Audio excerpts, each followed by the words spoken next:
Olá, tudo bem com você? É um prazer ter você aqui comigo nessa primeira aula da disciplina de combate a fraudes e à lavagem de dinheiro. Como você já deve ter visto no decorrer deste curso, o compliance não é só um departamento inócuo que a empresa cria para se mostrar correta, simpática e perfeitinha diante do mercado e dos seus stakeholders. Pelo contrário, é cada vez um assunto mais corriqueiro e dinâmico, tanto no meio corporativo como no jornalístico. Você já está no final deste curso, então já deve estar cansado de ouvir falar da Operação Lava Jato, por exemplo.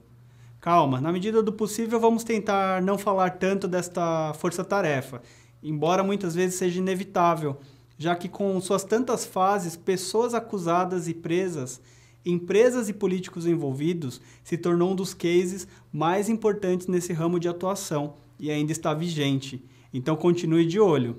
Para você ter ideia do tamanho dessa operação, ela é comparada a um grande movimento ocorrido na Itália, a Operação Mani Pulite, traduzida como Operação Mãos Limpas, deflagradas nos anos 80, que foi uma operação que começou assim como a Lava Jato, em um pequeno caso que foi se expandindo até ter grandes bancos italianos, inclusive o Banco do Vaticano, além de políticos envolvidos na operação, dentre eles alguns que se suicidaram. Para você ter ideia do quão sombria era essa operação, jornalistas tinham medo de escrever sobre ela, temendo serem assassinados. E não muito raro, alguns apareciam mortos em praça pública, para, digamos assim, dar o recado aos demais.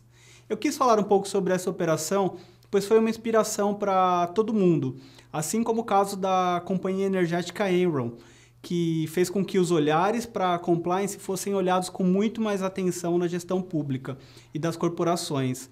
E a função dessa área tem se tornado pilar no combate a fraudes, já que quando falamos em combate a uma fraude, o maior desejo é que ela não aconteça, garantindo que a organização pública ou privada atue no sentido de garantir que hajam ferramentas de gestão, mitigação de risco, governança corporativa. Pensando nesses três tópicos, você consegue pensar no compliance não só como uma área que garante que os procedimentos ocorram como esperado, mas sim como a principal área de atuação no combate a fraudes? Isso significa que o responsável pela área de compliance ou sua equipe deve atuar no sentido de, quando formalizar seus procedimentos e planos, já olhar para a fraude como um risco que pode ocorrer a qualquer momento e que pode ser cometido por qualquer um.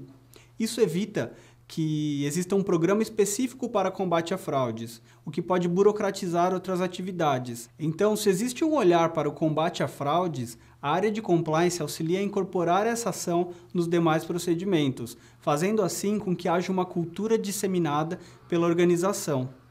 Mas como ocorre a criação desse programa, pensando numa visão mais apurada em combate a fraudes?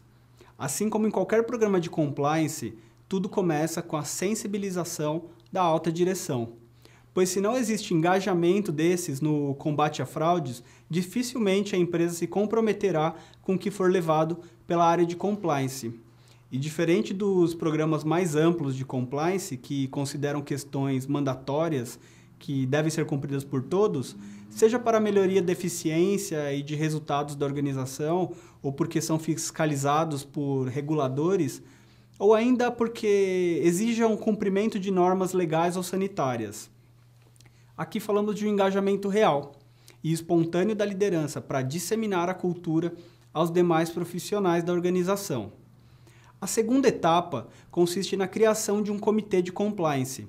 Note que aqui não falamos exatamente da área de compliance, e sim um comitê que olhe para a organização como um todo. Por isso, é importante sim que nele hajam pessoas com experiência em compliance e em legislação.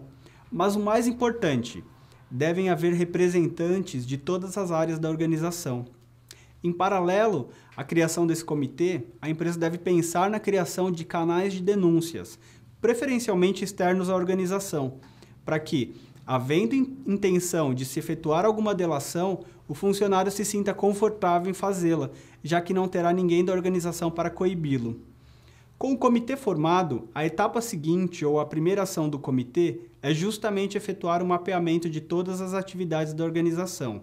E aí é mais uma situação em que se mostra necessária a participação de diversos representantes da organização, já que tais atividades serão classificadas de acordo com o risco de ocorrência de fraudes, conforme as suas características. Por exemplo, áreas que manuseiam dinheiro em espécie ou pessoas que têm um maior contato com fornecedores podem ser classificadas com maior risco de cometer ações fraudulentas.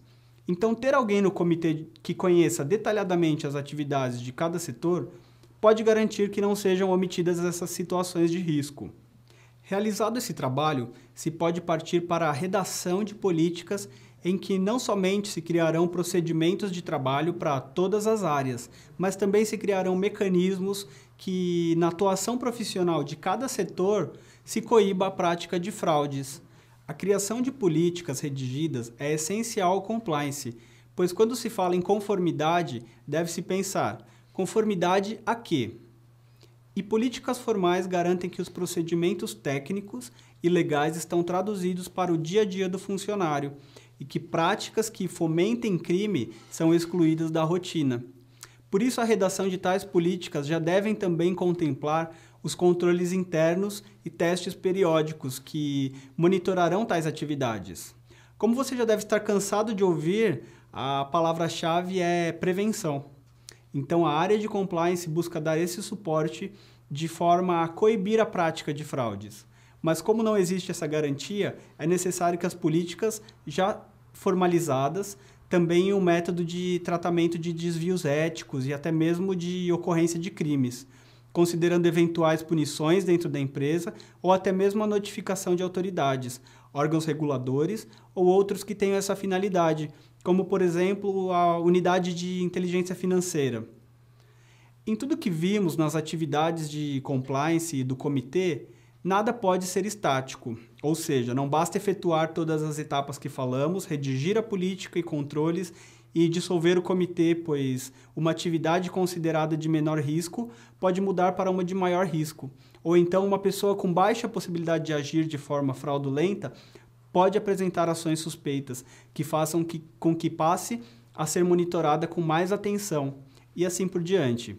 Por isso é importante que frequentemente essas etapas sejam revisitadas e recicladas, quando for preciso, pois como você já deve ter visto em nosso material ou no decorrer deste curso, a ação criminosa sempre procura brechas e se aproveita do conformismo para agir ou corromper. Por isso é importante sempre analisar eventuais controles e testes que possam estar defasados ou estar viciados para ajustá-los a uma realidade prática à organização. Antes de encerrar essa videoaula, vamos recapitular juntas as etapas de implantação de um programa de compliance visando o combate a fraudes. A primeira etapa, então, é a sensibilização e envolvimento da alta direção. Feito isso, vem a criação de um comitê de compliance e de canais de denúncia que terá como primeira atividade um mapeamento de todas as atividades, como classificação de risco, apontando o que mais está propenso a atos fraudulentos. A partir daí, se parte para a redação de políticas que já contemplarão também a criação de controles e testes periódicos, bem como o método de tratamento para ações que não estejam em conformidade. Lembrando sempre de que deve ser feita uma revisão periódica de todo o fluxo. É bastante coisa, mas esse foi só o começo. Foi um prazer conversar sobre esse assunto com você. Vejo você na próxima aula.